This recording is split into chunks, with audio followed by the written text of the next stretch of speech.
Всем привет, дорогие друзья! Еще это транслирует Хакман. Продолжаем прохождение Ведьмак 3 Дикая Охота, а точнее мы начинаем дополнение Кровь и Вино. Предыдущее дополнение Каменные Сердца мы прошли. Вот, теперь осталось Кровь и Вино. Ну что, поехали?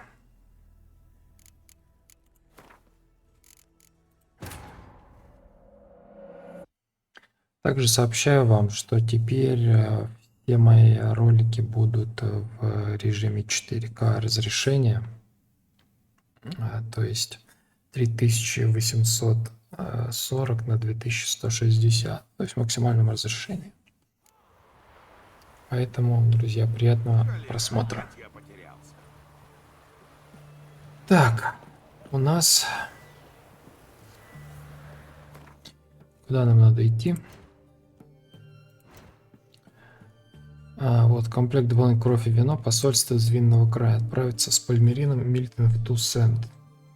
Когда проходил основную игру, мы немножечко, я по незнанию начал выполнять эту миссию. То есть мы там встретились с рыцарями и помочь Пальмерину Мильтону одолеть бандитов. Да, это я помню, мы делали. 39 у нас уровень. Погнали.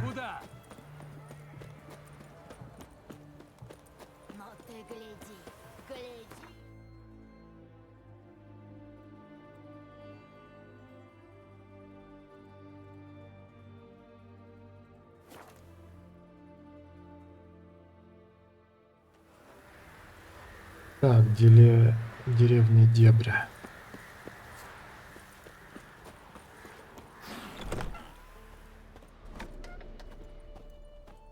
Все ждете? Как я и сказал, без тебя мы вернуться не можем. Да и некуда нам без тебя возвращаться. Ты передумал? Примешь наше предложение? Я готов отправляться. Значит, в Туссент. В Туссент. Туссент.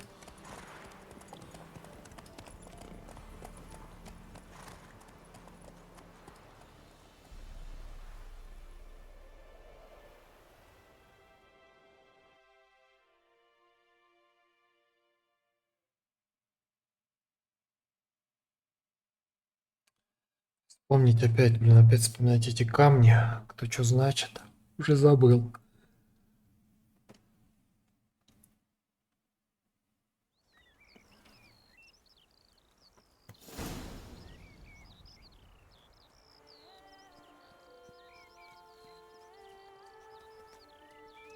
Туссент. Край вина и любви. Таким он мне и запомнился. Как все цветастенько-то. Мне кажется, уж слишком цветасто. Кое-что в Боклере успело измениться. Осмотрись при случае. Сам во всем убедишься.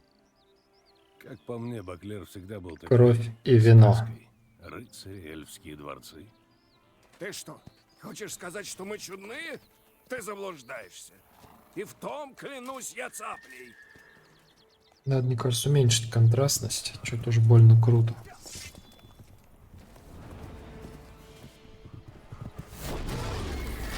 Ни хрена себе.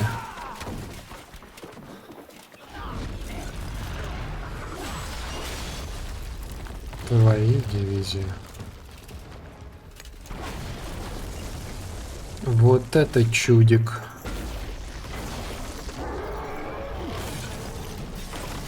Блин, я только Секира прошел. Опять тут такие враги.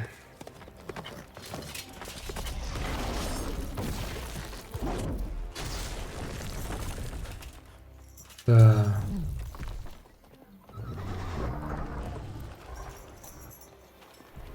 Какой у него классный шлем.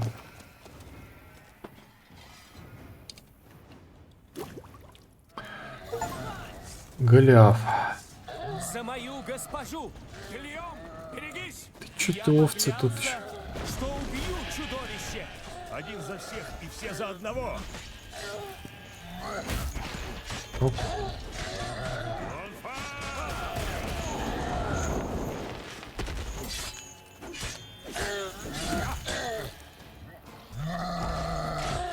Да.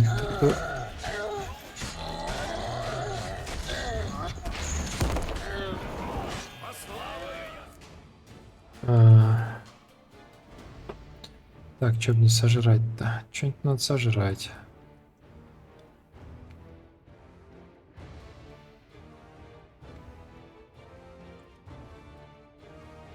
Блин, что-нибудь посущественнее есть?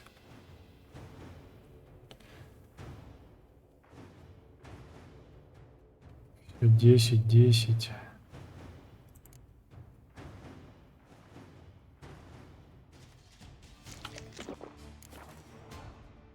Я вас на котлеты порублю!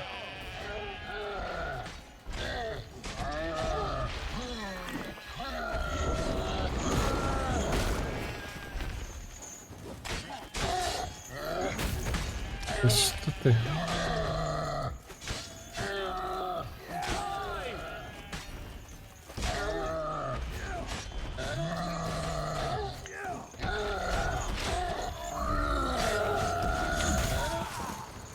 Да что ты будешь делать?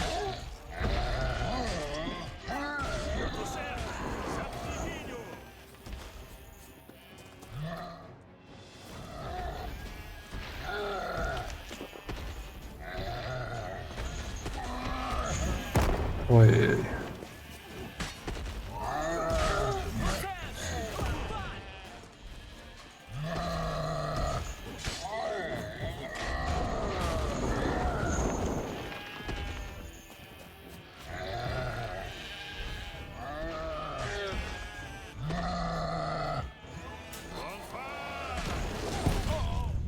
Оба-на, это как это так?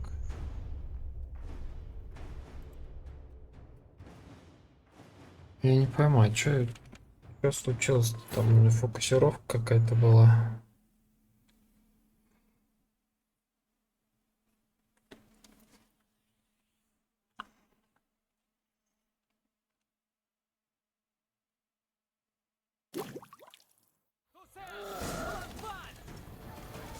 За мою госпожу! Гильем, берегись! Я поклялся, что убью чудовище! Один за всех и все за одного.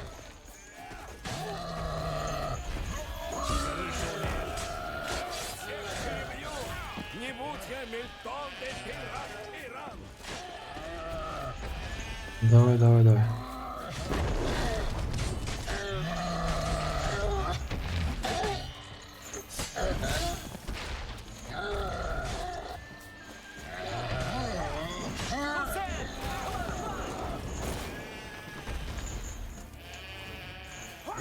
Что, паскуда?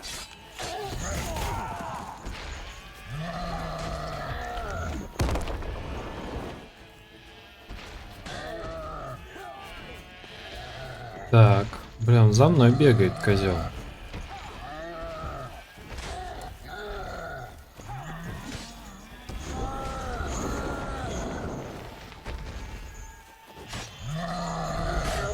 Слава ее светлости! Я вас на котлеты порублю! Так, а чё мне... Подожди-ка. А, я дурак, наверное, да? Мне светильник зачем? Чё им светить-то собрался?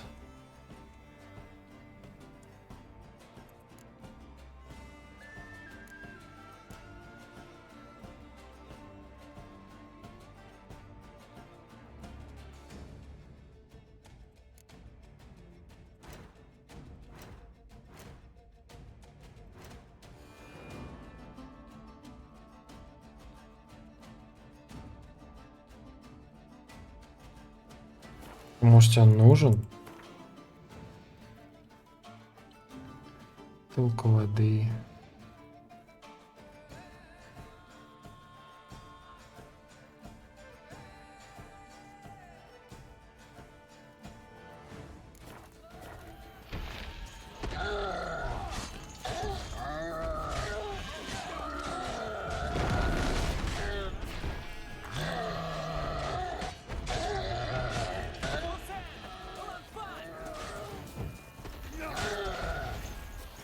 Мочите его, ребятки.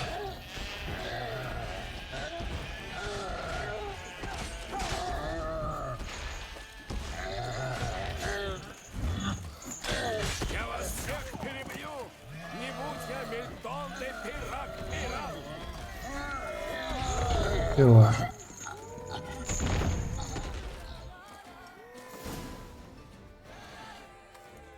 А, Кидаться на великана в одиночку не слишком рассудительно. Так ведь и любовь не знает рассудка, ведьмак. Ну, Гильем, какой же даме ты поклялся, что убьешь для нее чудовище, а? Прекраснейший из всех. Не хочет называть имени, так пускай не говорит. Я не знаю вас, господин, и вы не похожи на рыцаря, но обязан поблагодарить за то, что вы пришли мне на выручку. Этот трофей полагается вам. Странно. Великаны обычно избегают населенных мест. Это не простой великан, а прославленный Голиаф. Говорят, некогда он был рыцарем, но нарушил свои обеты, и за это владычица озера обратила его в дикого гиганта и изгнала на гору Гаргону. То есть он спустился с гор. Пару раз в год голод выгонял его в долину. Голиаф убил множество пастухов, так что Гильем сражался с благой целью. Ну что же мы вот так стоим и болтаем в чистом поле? Я принимаю трофей, почему нет? Может, кто-то за него заплатит. А ты неплохо сражался с великаном.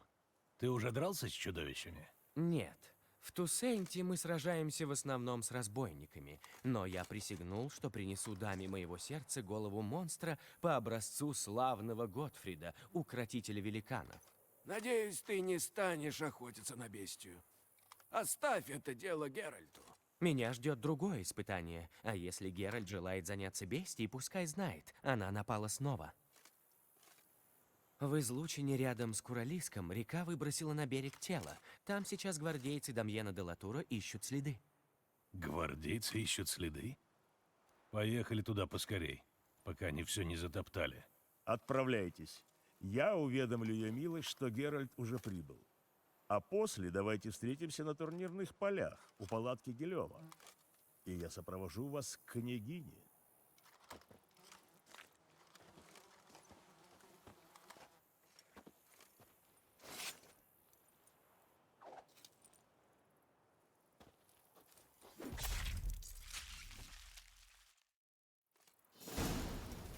так, новая статья. Прав. Следует за Мильтоном к месту, где найдено тело. О, уровень 40.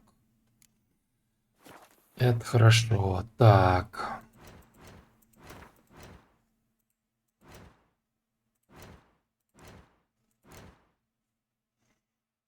Уровень 40. Ух. Чё бы нам такого заиметь-то?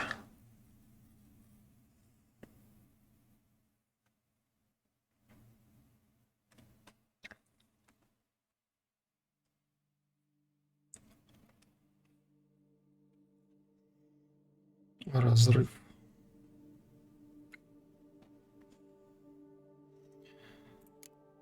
Знаки. Пироманьяк. Ага.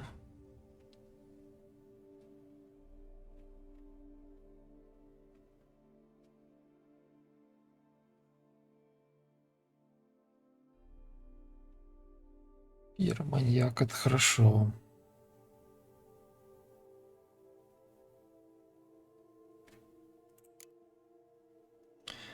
Так, а тут у нас что?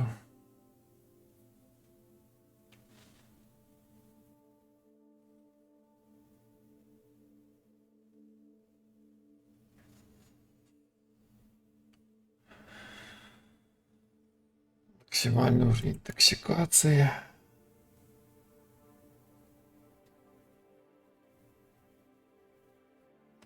Плюс 7% моих знаков. А у меня будет плюс 10, да?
И что-то еще нам надо. Что не помню.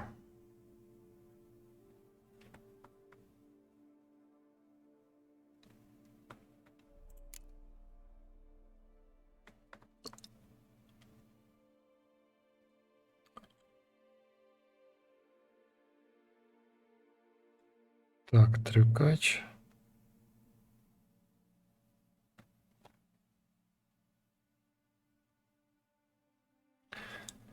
Ну, это такой навык, блин.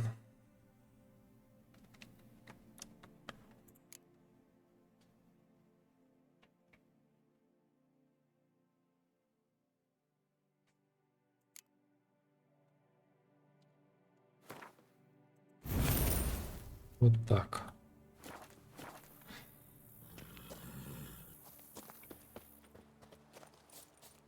Так, давайте-ка посмотрим.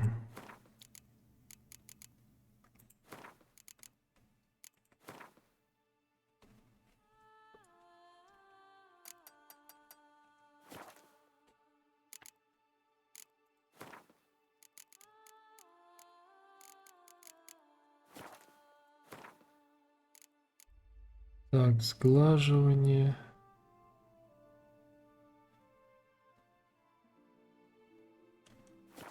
Ну, тут, короче, ничего не сделаешь, да? Так, ты чё, погнали, где там? Отважный парень этот Гильем. Пальмерин позаботился о его воспитании. Это его родич.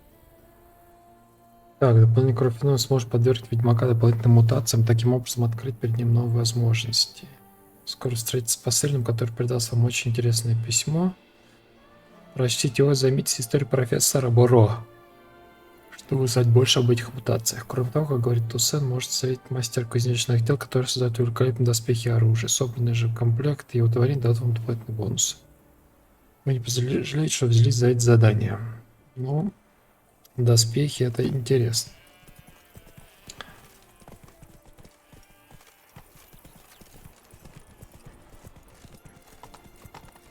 У нас доспехи школы кота.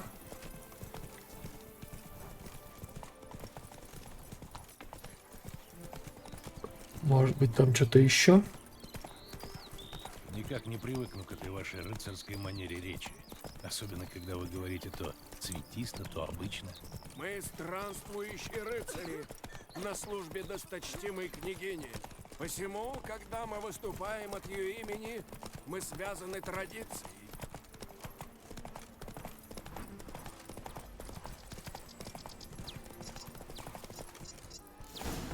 Не торопись.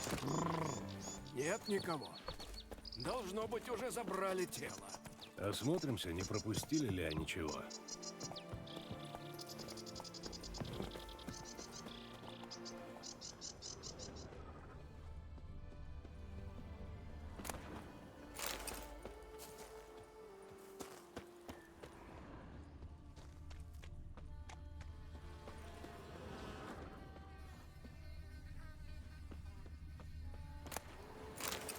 Рыба, бабло.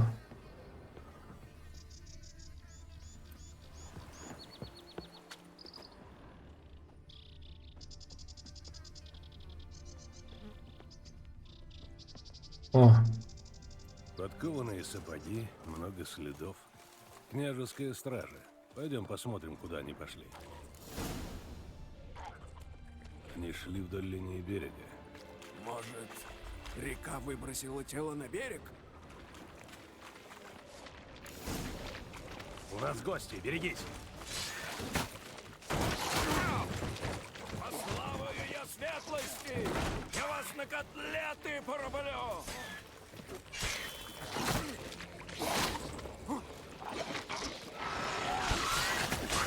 Нехорошо. Задохнись! Сдохните, твари!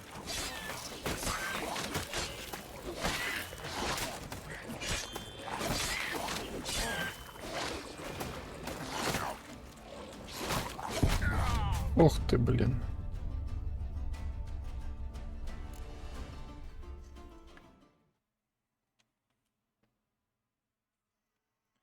Да разучился я уже.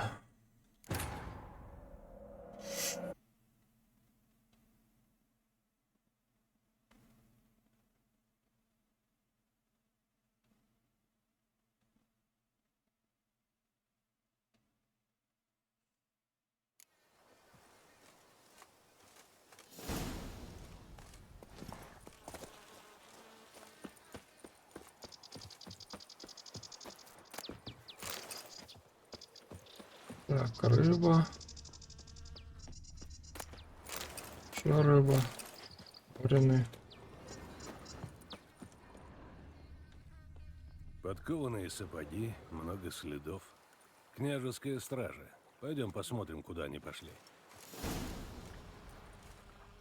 Акси Игни.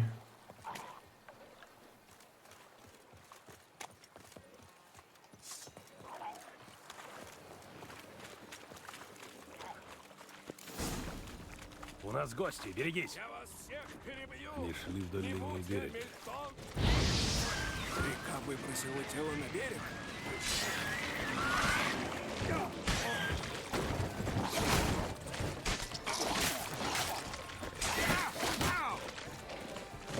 По славу ее светлости! Я вас на Так. котлеты порублю!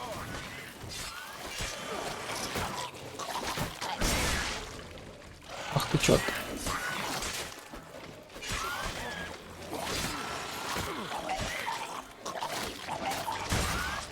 Я вас всех перебью! Не будь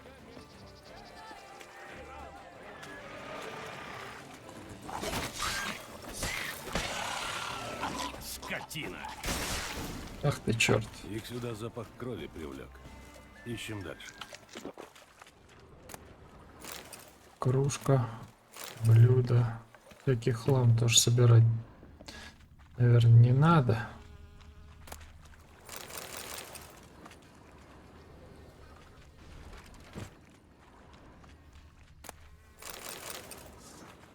Какие-то продвинутые пацаны.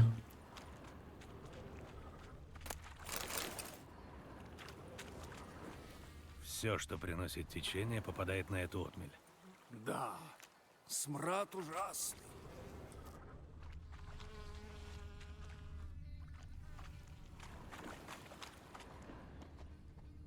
Кровь. Гвардейцы вытащили эти сети из воды и разрезали, чтобы достать тело.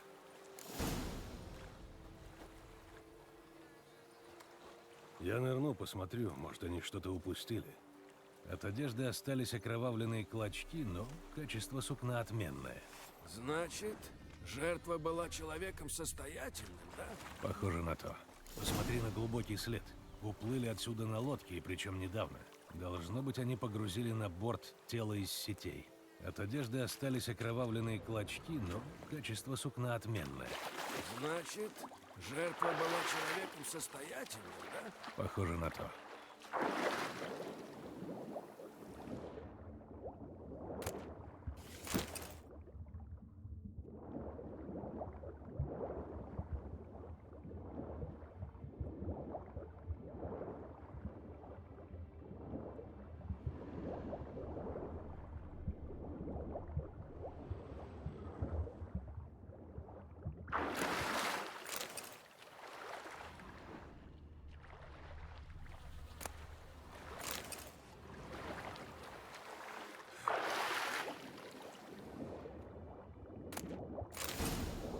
Угу.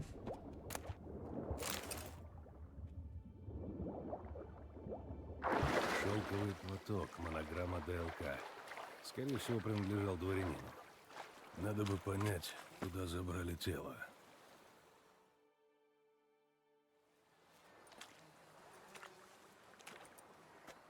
Что теперь? Понятно, что это не место преступления. Тело плыло по течению реки, запуталось в сетях, а гвардейцы выловили его, погрузили на лодку и куда-то забрали. Осмотреть бы его, прежде чем начнет разлагаться. Хозяева постоялого двора наверняка смотрели за стражниками и знают, куда направилась лодка. Спросим их. Угу. Пошли. Опа-на. И вот еще что. Под водой я нашел платок с монограммой ДЛК. Тебе это о чем-нибудь говорит? Делакруа? Нет. Он стал жертвой бестии. Возможно. Ты хорошо его знал? Давным-давно мы были друзьями, но наши пути разошлись. Это был человек крайностей. Если называл кого-то другом, то стоял за него стеной. А если врагом, то шел до конца. И много у него было врагов? Да. Но что общего это имеет с бестией? Ты затронул чувствительную струну, Геральт. Воспоминания тех давних лет, к которым я не хотел бы возвращаться. Тогда вернемся к этому позже. Пойдем на постоялый двор. Вскоре я тебя покину. Я должен явиться ко двору. Ведь ты только вернулся в Тусент. Рыцарь досточтимой княгини не знает отдыха. Я думал, что не успею приступить к своим обязанностям, но вернулся вовремя.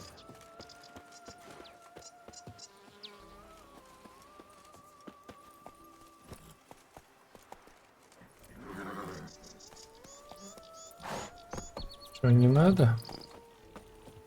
Ну ладно, пошли так. Когда смотришь тело, не забудь.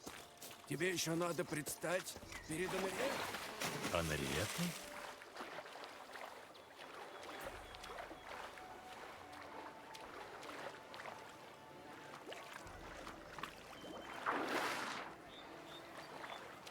А этот ведьмак не дурен.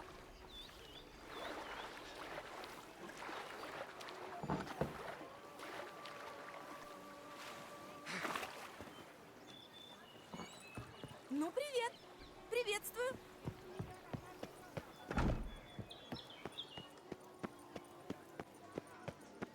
Чё, где ты там? Говори с командиром. Досточтимой княгиней. Прости, я забыл. Между собой мы называем ее по имени. Но только не при Пальмерине.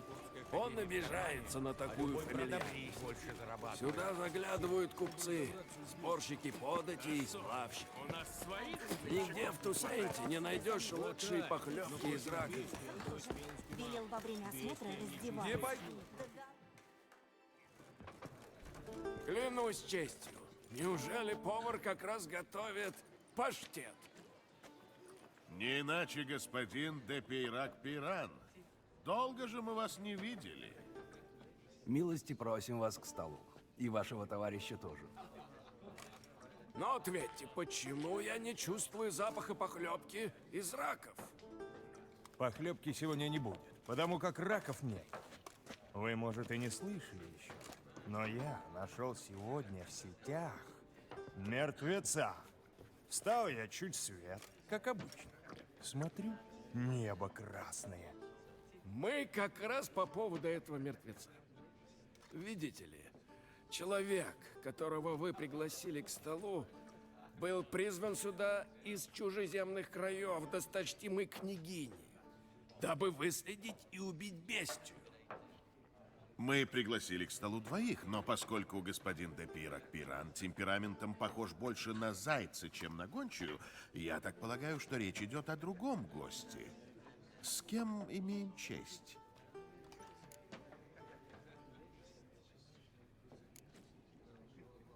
Все так, как говорит Мильтон. Княгиня выписала меня с севера, чтобы я расправился с бестией. Но кто вы такой? Рыцарь? Наемник? Солдат? Геральт — мастер ведьмачьей школы. У него есть к вам вопросы насчет последней жертвы бестии. Тело я обнаружил. Солнце только всходило, когда я по своему обычаю проснулся, сел на кровати, посмотрел в окно. Гляжу, небо красное. Спрашивай, Геральт. Не то мы тут до зимы останемся. Мне надо осмотреть тело. Знаешь, куда его забрали? Его перевезли на лодке на другой берег реки. Потом погрузили на телегу и отвезли в подвал в Корво-Бьянко, чтобы держать на холоде. Что? Корво-Бьянко — это вотчина барона Росселя. Если он узнает, что ему из винного погреба сделали мертвецкую, Он собаками затравит. Пока вы были в отъезде, винодельня была продана с аукциона. Опа-на. Кто это был? Та женщина, которая вышла. Я не заметил, чтобы она входила. Это должно быть Линка, дочка кабачика. Погоди, Геральт. А то меня сейчас удар хватит. То есть, как винодельня продана? Не может быть! Ну, ни для кого не секрет, что барон по уши увяз в карточных долгах. Кредиторы в конце концов захотели вернуть свое. Княжеская канцелярия скупила все на корню, а Россель сидит теперь на содержании у брата в Виковарах. А я ведь говорил Росселю, что он доиграется. Сколько можно жить за прежние доблести? Кредиторы в конце концов сообразили, что обещания ничего не стоят. Такие времена. Современные рыцари — лишь бледные тени прежних героев. Правду говорят, что бестию наслали боги в наказание за упадок прежних обычаев.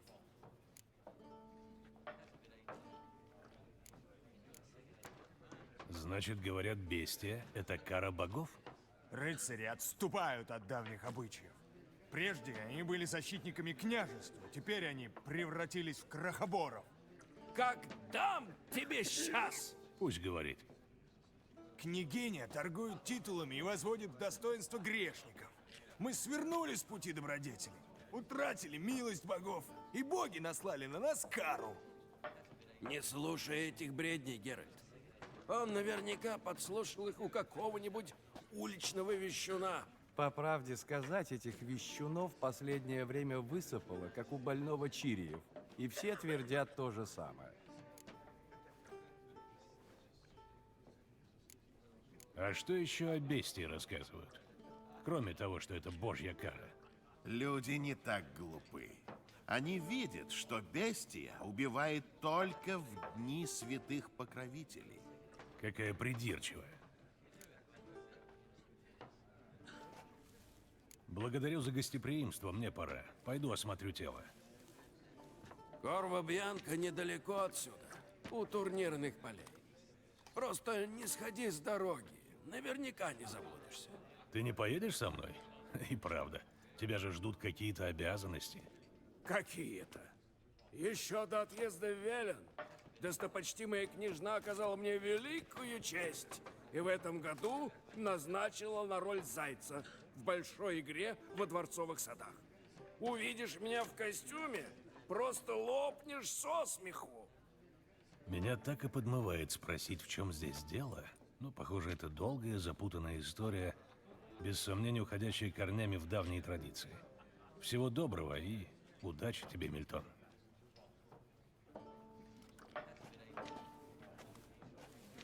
Так. Задание дополнено. Бестись Тусента. Корва Бьянка. Не трогай меня! Да и ладно. Так, а где там та девка? Дочка кабачика, да? Кровь и вино задание. Так, корова Бьянка. Ну туда мы не пойдем. Пока что.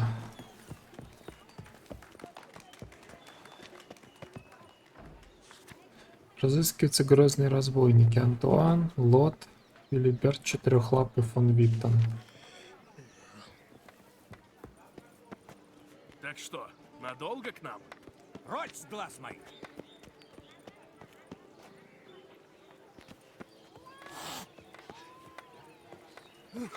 Наша вам! Ой, я клянусь ранами лебеды. Надо идти. Я волколак.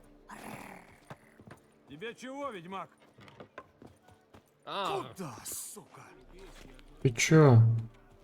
Куда, сука? Ты охренел, что ли, так со мной разговаривать? Вот и сиди тут.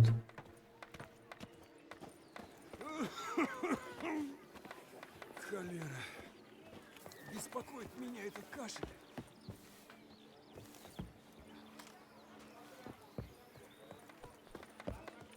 О, а там наверху что-нибудь есть?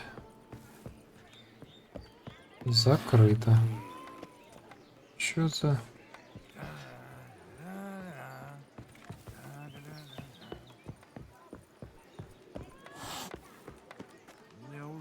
Хорошо, что досточтимая княгиня призвала такого мастера.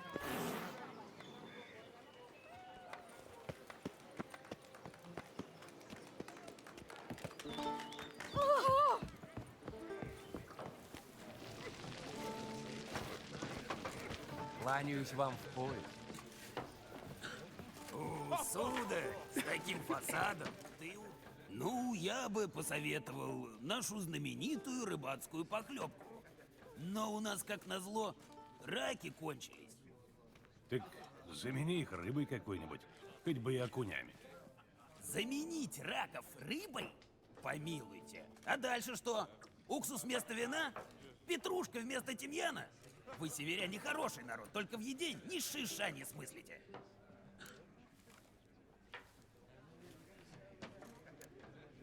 Не слыхал ничего интересного? О чем рыбаки говорят? Об одном нордлинге, который раков от окуней не отличает. Давай-ка по делу. Охренеть, наехал на меня. Чужие дела лезет. Я разговоры клиентов не подслушиваю. И уж точно того, что слышу, повторять не стану.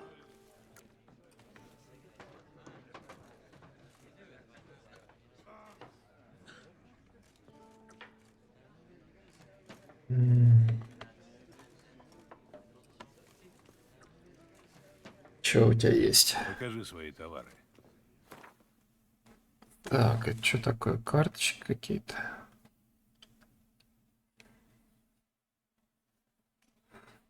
Для Гвинта карта.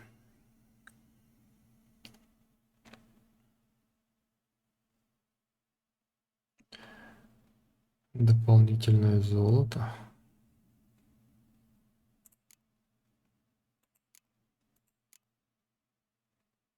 Ну, давайте пиво.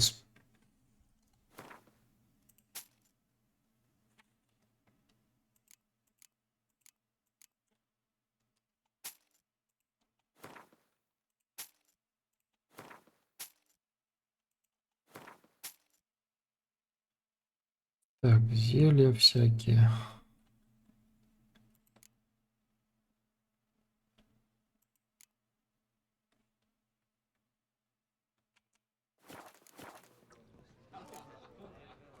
Спасибо. Бывай. Сударь, с таким фасадом ты удам на расхват. Эй, седой мальчик! А с тобой ли твой приятель? Мэтр Людь.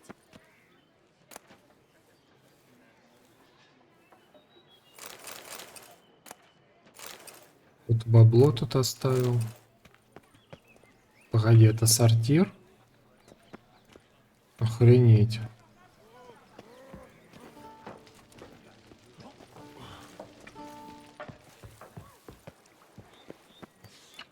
Так, что у нас тут? Куплю разрешение.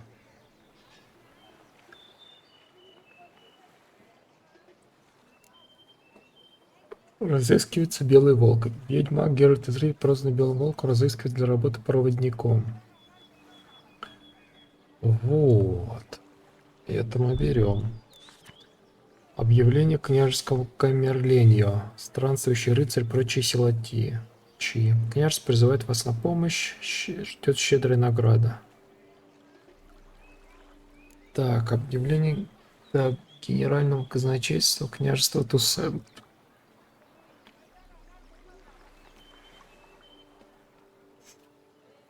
Так.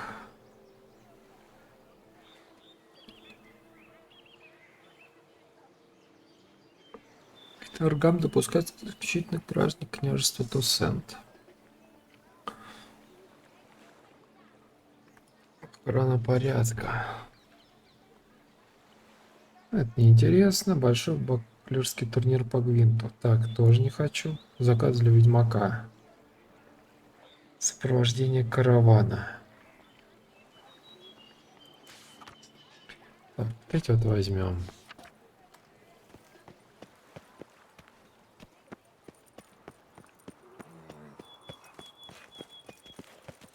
Пойдем по основной.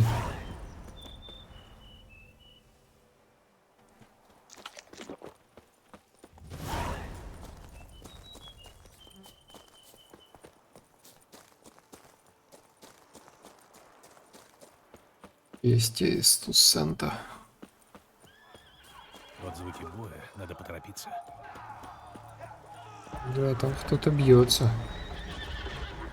Ой-ой.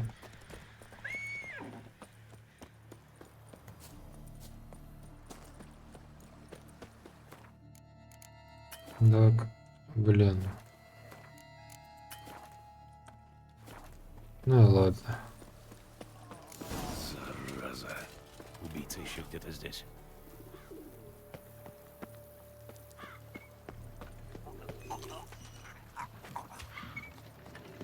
В подвале. Нифига себе.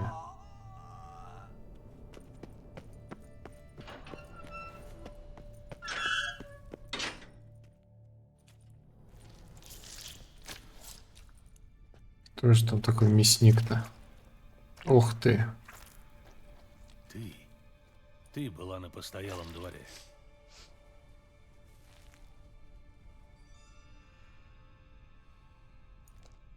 Зачем ты убила этих людей? Дело ведь не в жажде крови.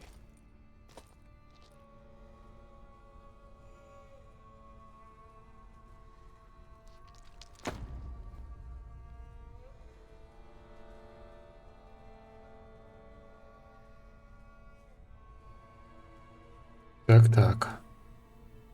Нам не обязательно драться.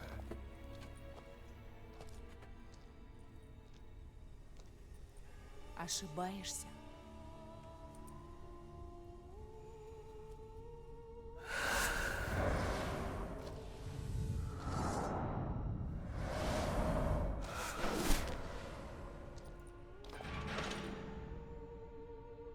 Я не могу отпустить тебя. У-у.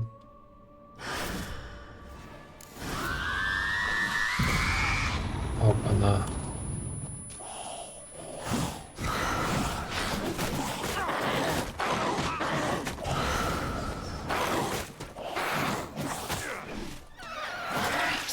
Ах ты чёрт. Надо было уйти.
Опа.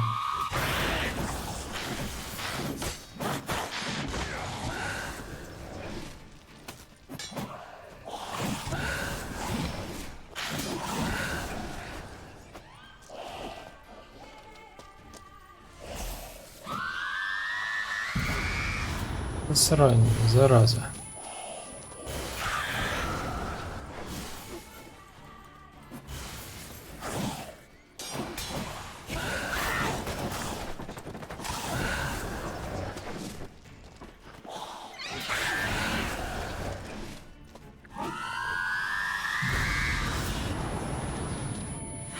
Нехорошо.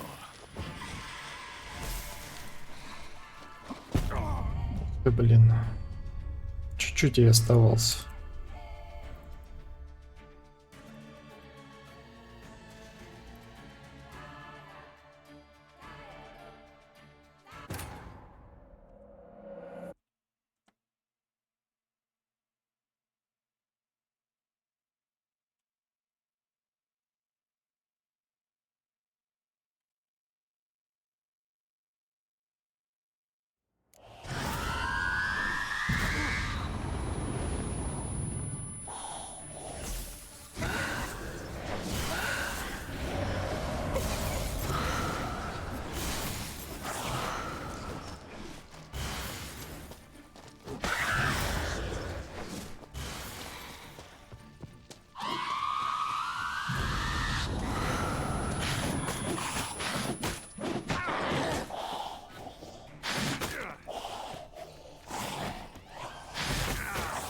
ты черт?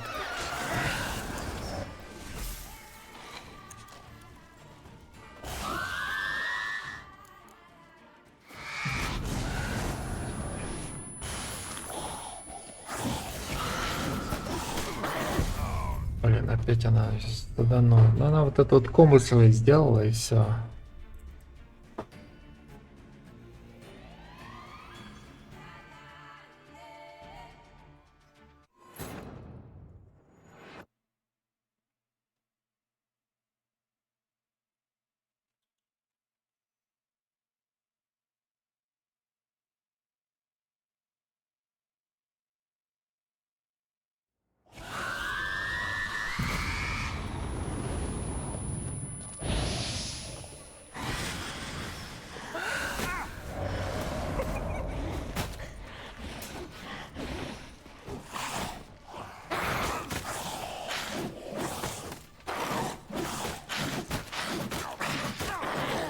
Ну все.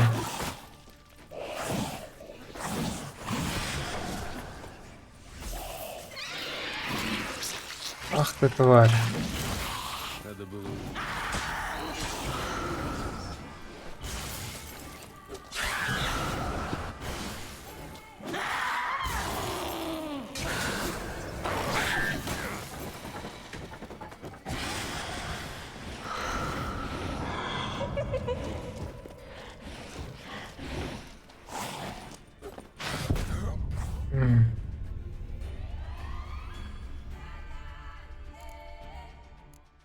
Ничего, ничего, сейчас мы убьем.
Что ты?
Ах ты тварь. Надо было...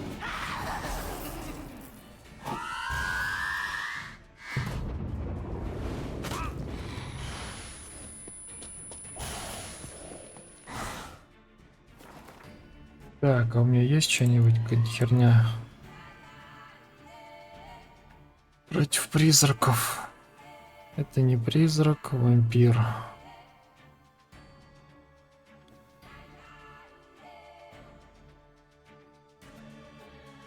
Масло, эликсиры.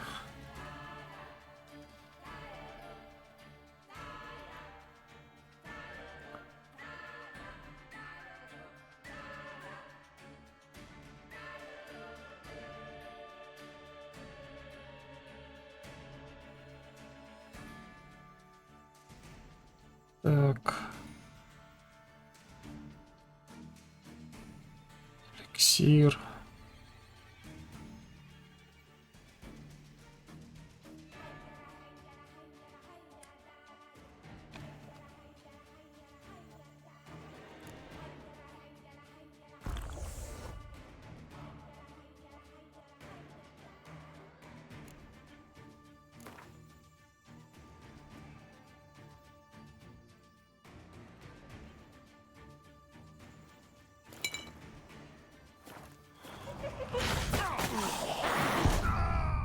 Блин.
Ну, сколько мне еще ждать?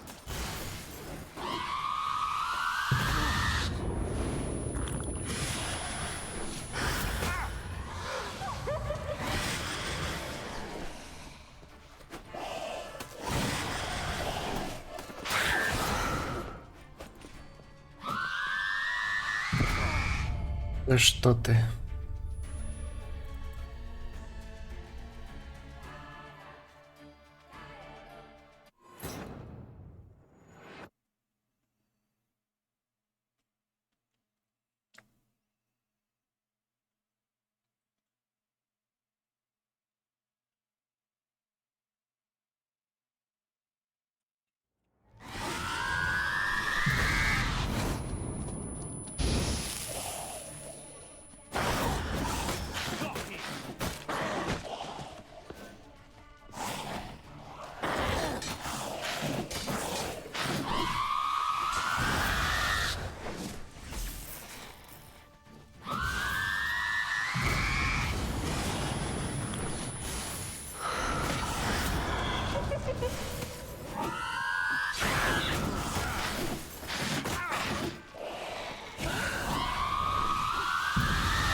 Покончим с этим.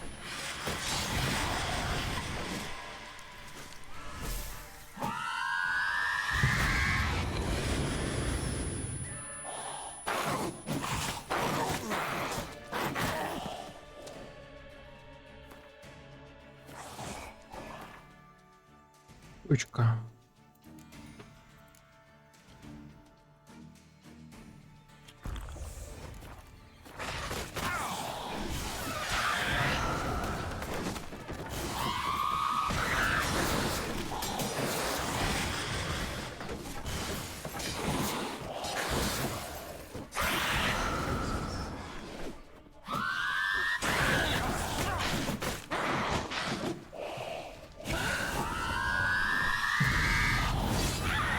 Наконец-то.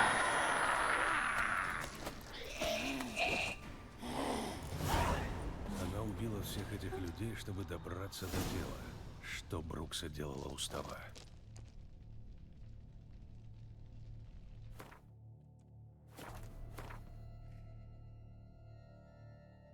Так, ну и светильник сейчас не нужен, правильно?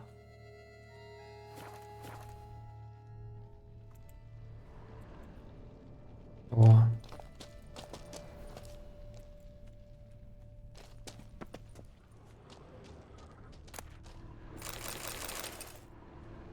Большой синий мутаген, кстати. Большой синий мутаген. 10% моих знаков. А у нас что?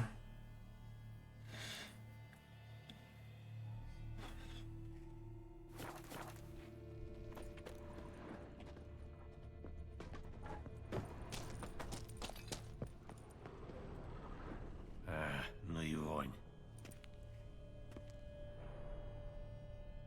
Тело разбухло от воды, руки отсечены. Его четвертовали, как я и думал.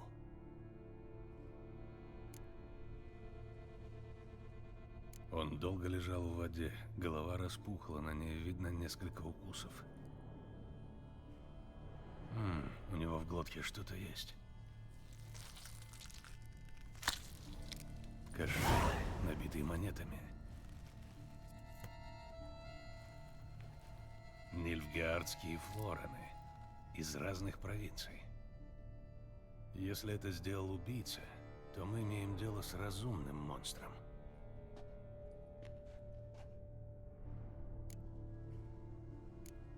Тело разрубили на куски уже после смерти. Удары наносились с большой силой, но кости рассечены, не перебиты. У существа, которое его убило, длинные когти, острые, как ведьмачьи мечи. Сперва оно пробило ими сердце жертвы. Его убило не Брукса. Третья рука. Запасная.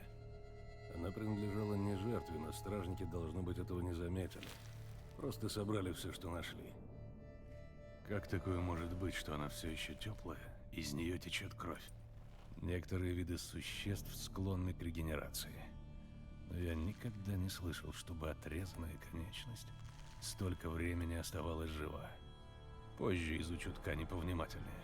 Может, что-нибудь узнаю.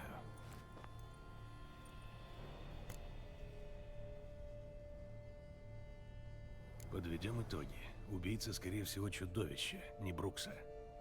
Тогда зачем вампирша пришла за отрезанной конечностью? И какому существу принадлежит кисть? Почему она так долго сохраняет тепло? И да, зачем в глотку убитому сунули кошелек, а тело изрубили? Много вопросов и мало ответов. Надо разузнать о предыдущих жертвах. Попрошу Пальмерина доставить меня к княгине. Так.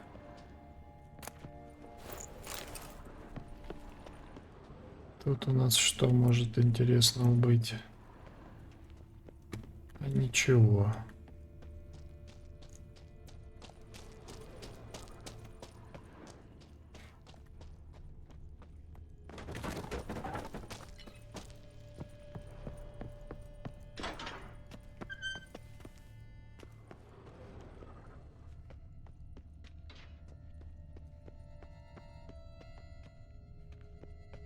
Здесь не были.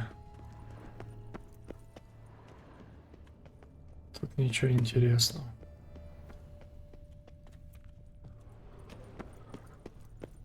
Стоп.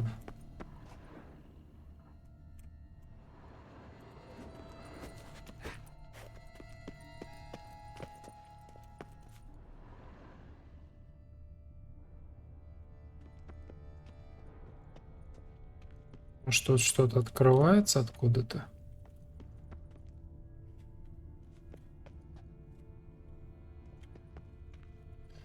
Я, наверное, еще сюда приду.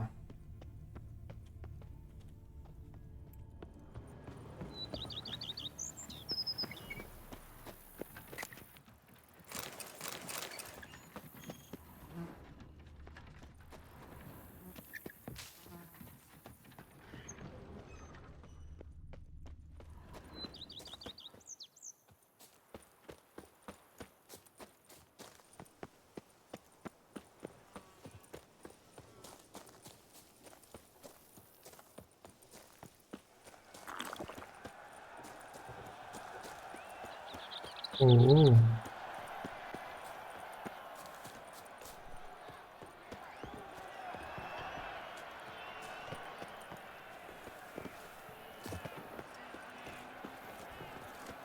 Люди, люди, я умом тронулся.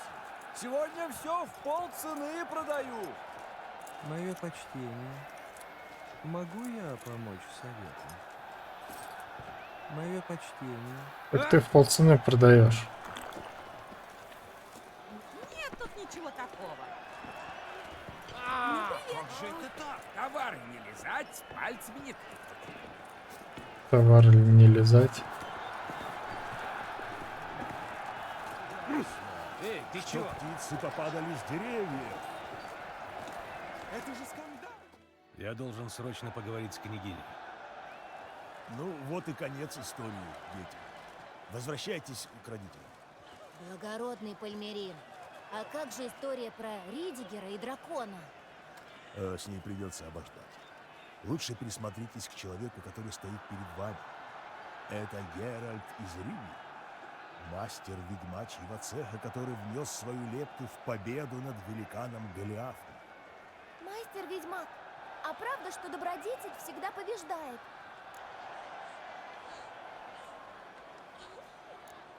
К сожалению, добродетель здесь ни при чем.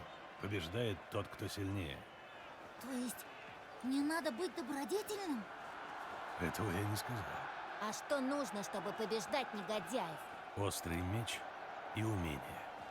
А если негодяев много, и у них тоже есть острые мечи, с которыми они умеют управляться? А вот тогда и добродетель пригодится. Говорят, после смерти боги награждают добрых людей. Довольно вопросов. Возвращайтесь к родителям.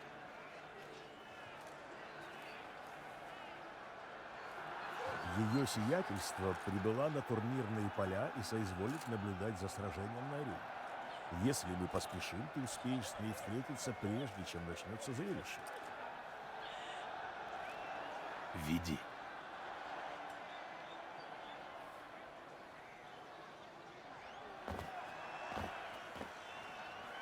Кто дерется? Нильфгардские гладиаторы? Близко, но не совсем. Впрочем, сам увидишь. Кто-то собирается сражаться с Шарлеем, одуревшим от колокольчиков, привязанных к хвосту? Что это такое? Эта тварь — подарок императора.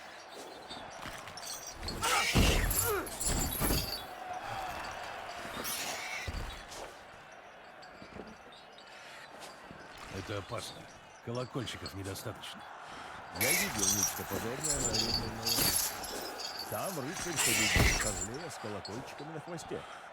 Может, повезло, а может, колокольчики и правда помогают. Только у ведьмака есть шанс пережить поединок со здоровым Шарлеем. И то не у каждого.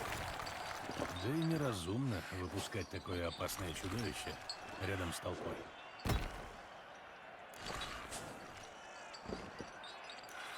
Кто будет сражаться с чудовищем? Гильем, ты его уже видел. И правда. Он собирался добыть трофей даме сердца. Большая любовь требует больших жертв. Пойдем.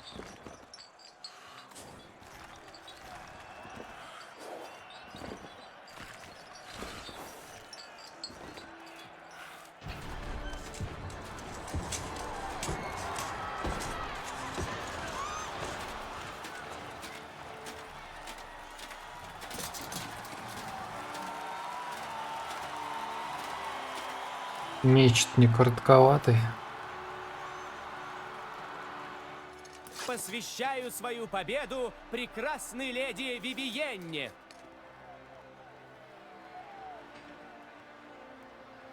Ты не победил. Победу он посвятил, бля. Началось. Придется подождать его.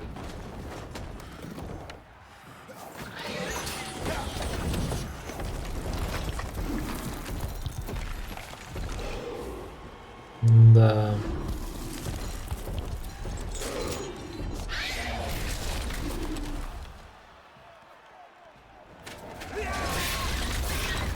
Не нравится мне все это.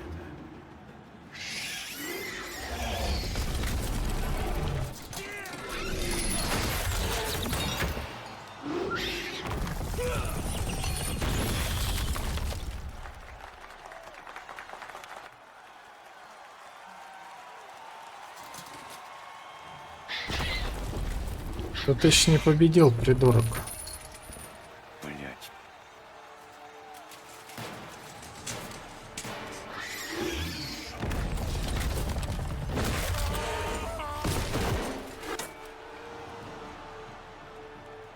Блин, сейчас мне придется.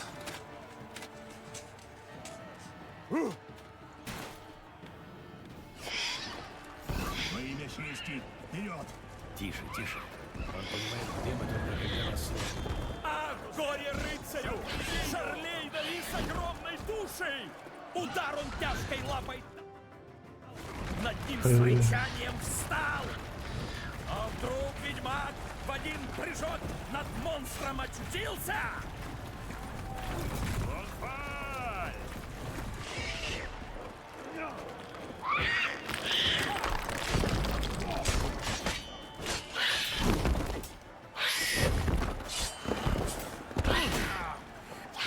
Как искры ночного Ах ты костра черт. гасают зарей безмятежно.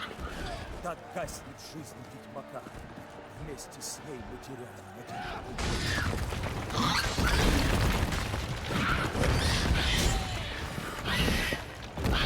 Пускай земля не смотрит, пусть небо отвернется. Нам счастье в этой битве уже не улыбнется. Жалкий что чудовище ты- жребий богов повергает в зевоту. Жизнь покидает Шарлея, ведьмак завершает охоту. Как вихрь взвился, остановился. Он выждал не робея и пролил кровь Шарлея.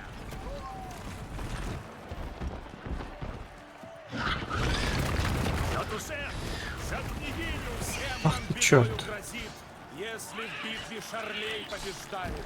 И ни отвага, ни сила оружия нас не спасает.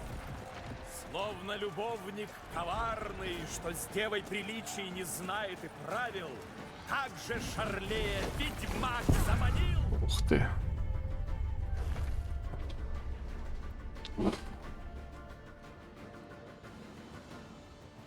Ну, может, то же самое?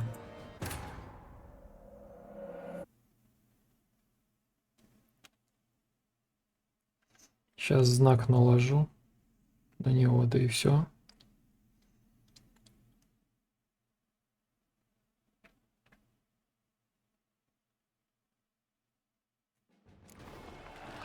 Во имя чести, вперед! Тише, тише. Он понимает, где мы только когда нас слышит. Ах, горе рыцарю! Шарлей навис огромной душей! Удар он тяжкой лапой дал, над ним с рычанием встал. А вдруг ведьмак в один прыжок над монстром очутился? Как искры ночного костра угасают зарей безмятежно. Так гаснет жизнь ведьмака. Вместе с ней мы теряем надежду. Пускай земля не смотрит, пусть небо отвернется. Нам счастье в этой битве уже Ах ты не черт. улыбнется.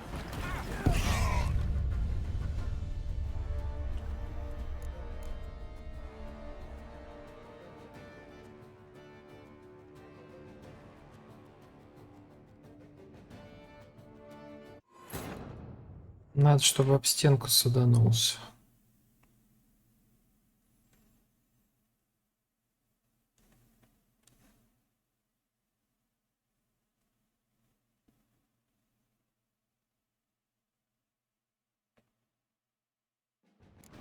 Во имя чести, вперед!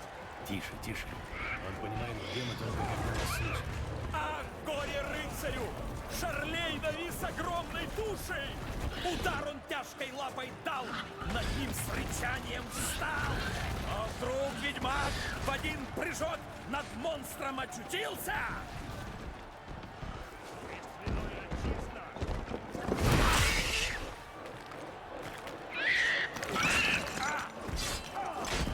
Жалкий чудовище жребий богов повергает в зевоту. Жизнь покидает Шарлея, ведьмак завершает охоту. Как вихрь взвился, остановился. Ну Он давай. выждал не робея и пролил кровь Шарлея.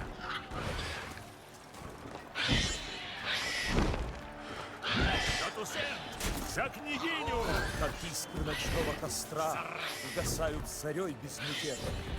Так гаснет жизнь пока. Вместе с ней мы теряем надежду. Лонфаль! Черт!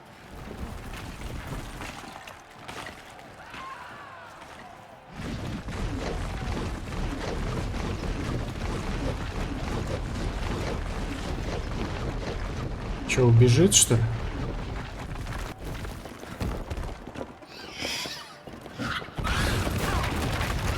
Хрена себе.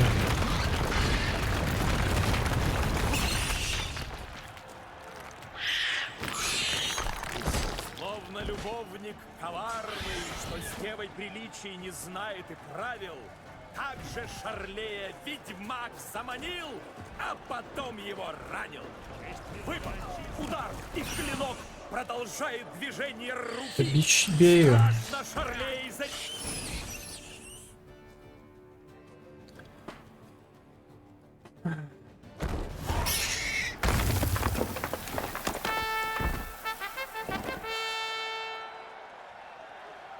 Геральт из Ривии, мастер ведьмачьего цеха, победил Шарлея. Взгляните, как из бестии уходит жизнь.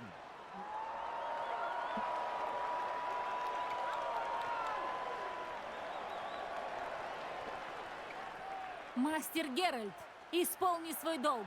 Доверши дело.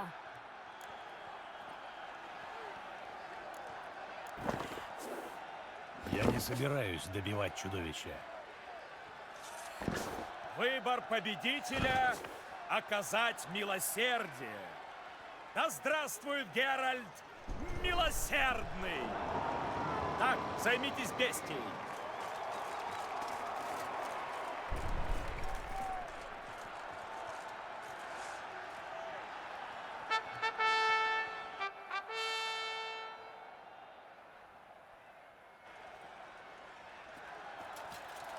Гильем?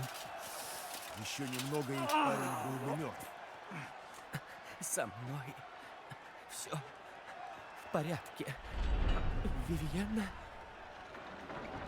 Улыбнись, как пристало герою, и молчи. Ты едва можешь говорить. Она как раз идет сюда.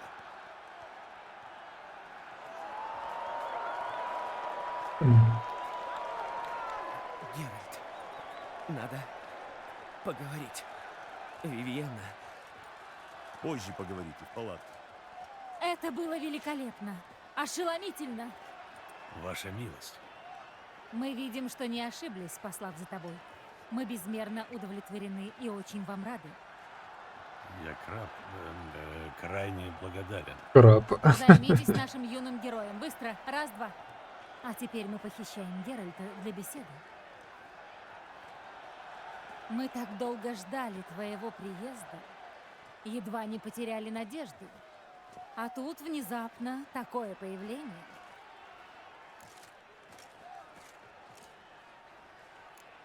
Ваша милость. Шарлей — это очень опасное создание. Даже для рыцаря в полном доспехе. Нонсенс. В Тусенте рыцари издревле искали славы в сражениях с чудовищами. Гильем получил несколько синяков и шрамов, а взамен обрел вечную славу у Смирителя чудищ. Да тебя надо выставить. Как же публика? Если бы Шарлей прорвался на трибуны, он устроил бы тут бойню. Геральт, несмотря на то, что мы ценим твое неожиданное вмешательство на арене, мы напоминаем, что ты был нанят, и, как вскоре выяснится, за крайне щедрое вознаграждение, совсем для иного задания. Так, что-то... Эффекты, речь.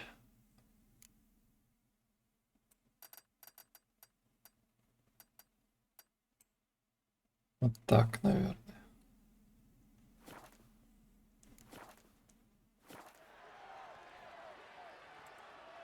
Ваша милость, я хотел бы поговорить о моем заказе.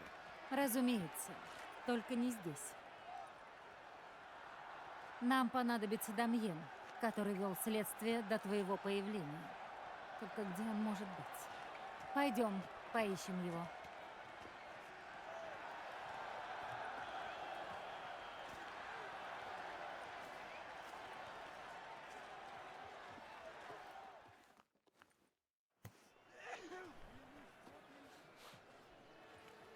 Скажи нам, ты прибыл один или в обществе Виконта Юлиана?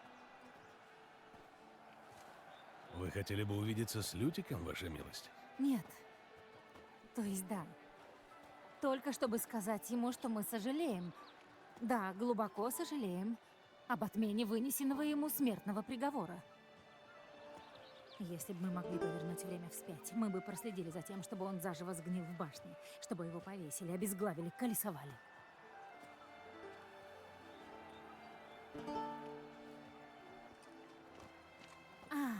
Вот человек, который лично повел бы его на эшафот. Капитан моей гвардии Дамьен де Латур. Ваша милость, ведьмак. Приветствую.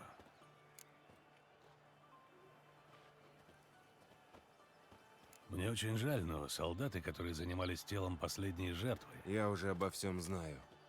Это существо в подвале Корво Бьянка. Это была бестия? Это была Брукса, разновидность вампира. Но она как-то связана с бестией. Откуда такая уверенность? Я внимательно изучил свидетельства. Следы на берегу реки и в Корво Бьянка. Ты желаешь намекнуть, что до сих пор следствие велось невнимательно?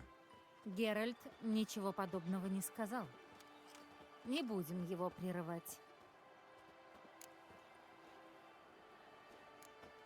Я осматривал тело последней жертвы и, похоже, нашел нечто интересное. Но эту улику еще нужно изучить. Для этого мне понадобится тихое место и помощь алхимика или чародея. Кроме того, я хотел бы поговорить о предыдущих жертвах. Как я понимаю, с вами, господин де Латур? Во-первых, не нужно именовать меня титулом. Во-вторых, ты должен знать, что я был против твоего приезда. Я слышал о тебе и знаю, что твое прибытие всегда означает большие хлопоты. А у нас здесь хлопот достаточно. Мы бы управились с бестией сами. Дамьен, дискуссия по поводу приглашения Геральта уже закрыта. Определенно. Но если уж ты затронул эту тему, поговорим о его вознаграждении.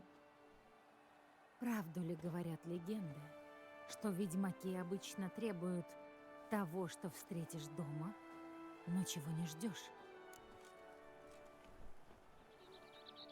Ведьмаки обычно требуют того, что встретишь дом, но ничего, но чего не ждешь. Это не вся правда, ваша милость. К праву неожиданности прибегают крайне редко. Обычно мы принимаем плату золотом. Как жаль, такая чудесная легенда. С другой стороны, вернувшись во дворец, мы бы обнаружили там или нетерпеливых просителей, или образцы тканей для нового платья. И то, и другое – негодная награда. Для тебя нет никакой пользы от неожиданностей, которые могут нас поджидать. Посему мы решили наградить тебя актом на право владения винодельней Корво Бьянка и денежной суммой, без сомнения, достаточной. Хозяином винодельни ты становишься с этой минуты. Во время охоты тебе все равно понадобится жилище. Деньги получишь, когда выследишь бестию. Прекрасный жест, ваша милость. Мне кажется, в Корво Бьянка устроили мертвецкую. Правда? Опять балаган в канцелярии. Ни на миг нельзя упускать их из виду. Впрочем, нам кажется, что для ведьмака это небольшая неприятность. Более того, ничто не улучшает репутацию вина надежнее, чем мрачная легенда. Благодарю вас, ваша милость. Заказ я принимаю. Но, как я уже упоминал, мне нужны сведения.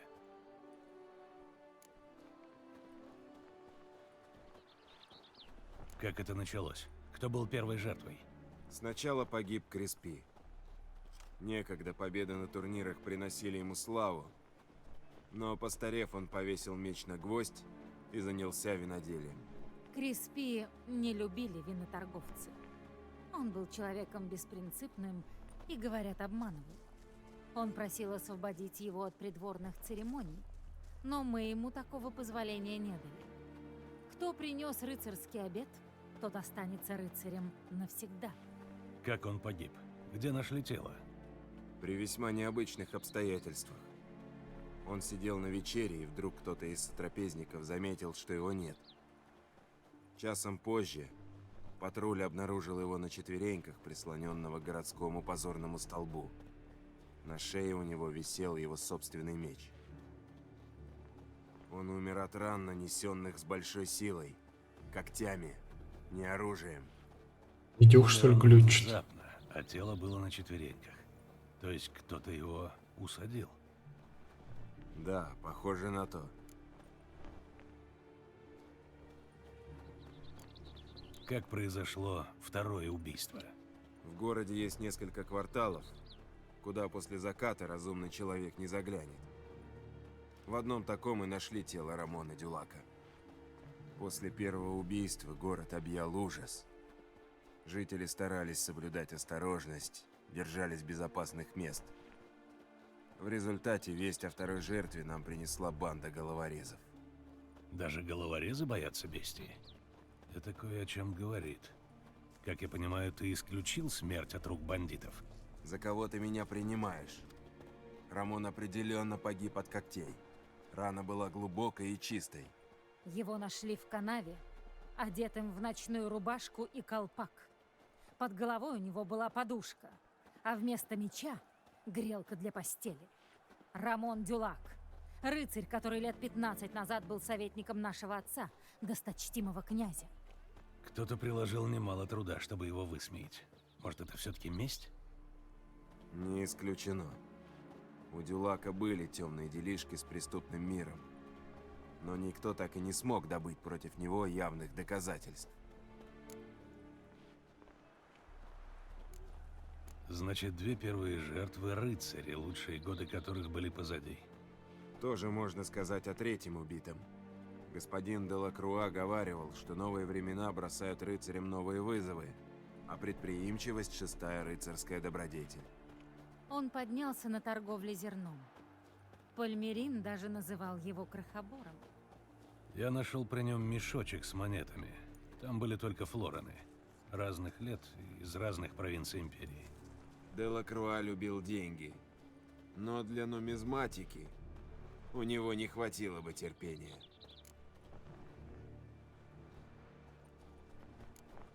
Между этими убийствами есть много общего. Все тела были найдены в странных местах и при странных обстоятельствах. Будто убийца пытается этим что-то сказать. Они все были благородны. Нас потрясает презрение, с которым отнеслись к людям чести. В конце концов, они были рыцарями Тусента. Из того, что я услышал, следует, что ни один из них не был образцом добродетели. Вдруг бестия указывает именно на это? Все убитые были рыцарями и присягали на верность 5 добродетелям. Даже если... Каким добродетелям присягают на верность рыцари Тусента?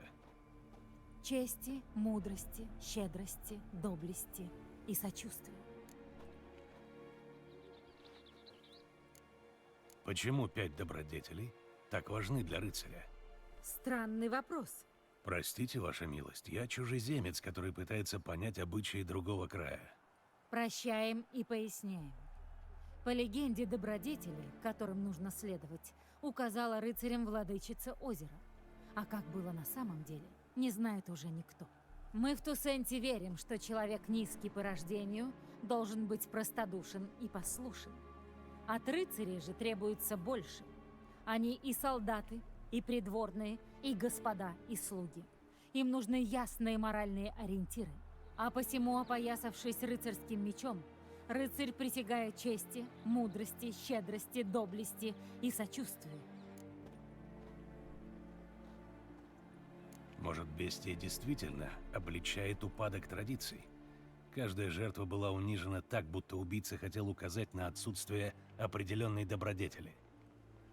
Вместо чести позорный столб, вместо мудрости шутовство, вместо щедрости кошель золота в глотке. Вроде все сходится, хотя и не совсем. Что-то в этом есть, если эта версия у всех горожан на устах. Значит, очередное убийство снова будет показательным и выявит противоположность четвертой добродетели. Я бы сказал, что снова погибнет старый рыцарь. Давайте подумаем. Сейчас все рыцари или на турнирных полях, или во дворцовых садах, где скоро начнется охота на зайца. Ты слышал о таком обычае? Мильтон что-то упоминал. Он очень радовался, что будет выступать в костюме зайца. Не знаю почему. Погодите. Странные обстоятельства, рыцарь преклонных лет, трусость, трусливый как заяц. Возможно ли? Следующая жертва — Мильтон де Пейрак Пейран? А ведь Мильтон знал Делакруа. Он говорил мне об этом у реки. Дамьен, как мы могли это упустить? Много лет де Пейрак Пейран, Креспи, Делакруа и Дюлак все четверо были в одной рыцарской дружине.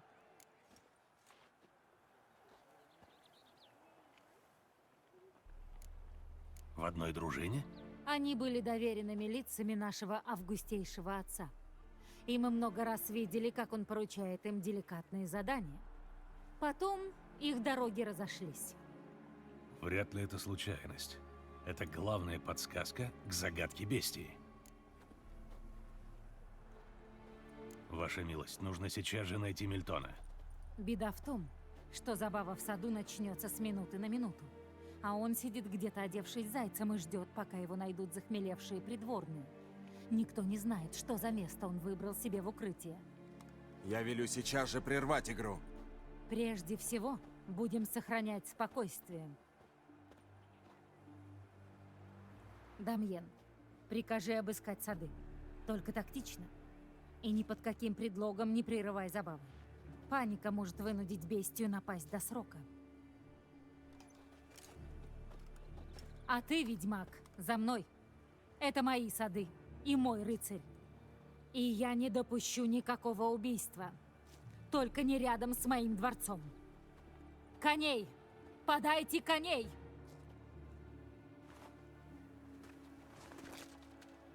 Опа-на. Ваша милость.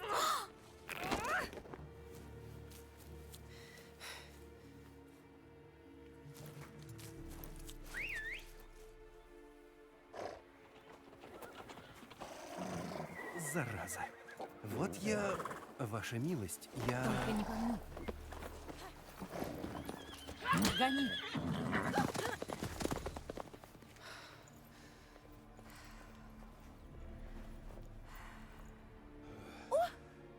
Это шелк, осторожней.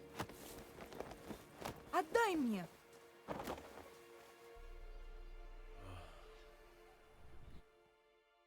А это что за страдалец тут? Быстрее, Геральт! Пришпорь коня! Чего ищешь, то у меня найдешь. Ваша милость прекрасно держится в седле.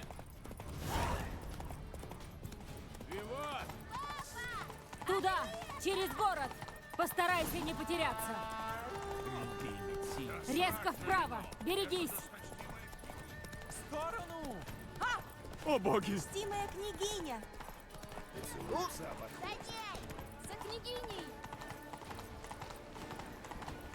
У меня лошадь столько не выдержит. Смотрите, это она! С дороги! С дороги, я сказала!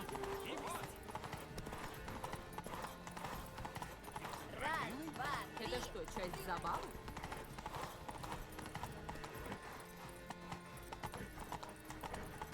Это здесь! Уже за углом! Надо спешить. Мы должны спуститься туда, где идет забава. Участники ищут рог единорога, золотую рыбку и яйцо феникса. И с их помощью они узнают, где прячется заяц. То есть Мильтон. Выходит, нам тоже надо их найти. Нет другого выхода. Но время не ждет. Так что придется нарушить правила.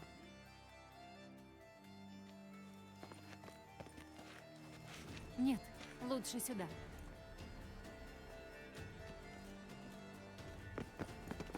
Я тебе покажу, где проходит охота. Потом разделимся. Тебе Княгиня. придется раздобыть рог единорога и золотую рыбку. А я поищу яйцо феникса. Так будет быстрее. А как ловят единорога? Он очень пугливый, но ты наверняка его как-нибудь приманишь. Вон он там бегает, посмотри. Как ловят золотую рыбку? Сетью? Геральт, она же не настоящая. Посмотри туда. Видишь огни на воде? Участники пытаются поймать рыбку с лодки, а ты просто нырнешь и отыщешь ее. В золотой рыбке и в роге находятся предметы, которые позволят нам найти Мильтона. Когда ты их раздобудешь, найди меня среди тех, кто ищет яйцо Феникса. Все ясно? Тогда за дело.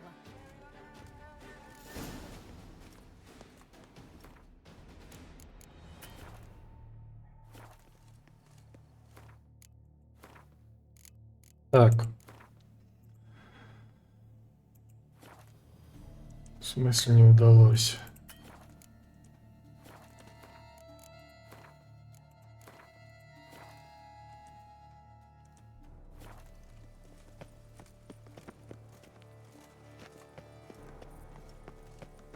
Найти единорога, выловить из пруда золотую рыбку.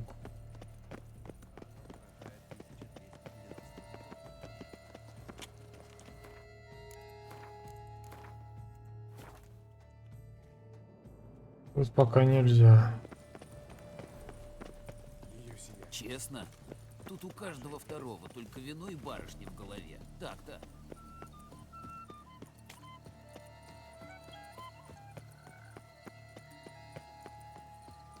В жилах Тусента течет Эст-Эст.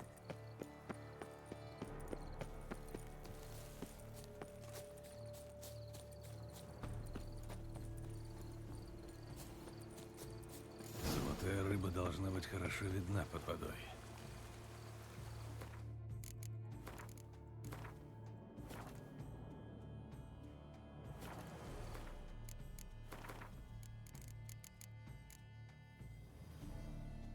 Ну, контрольная точка есть.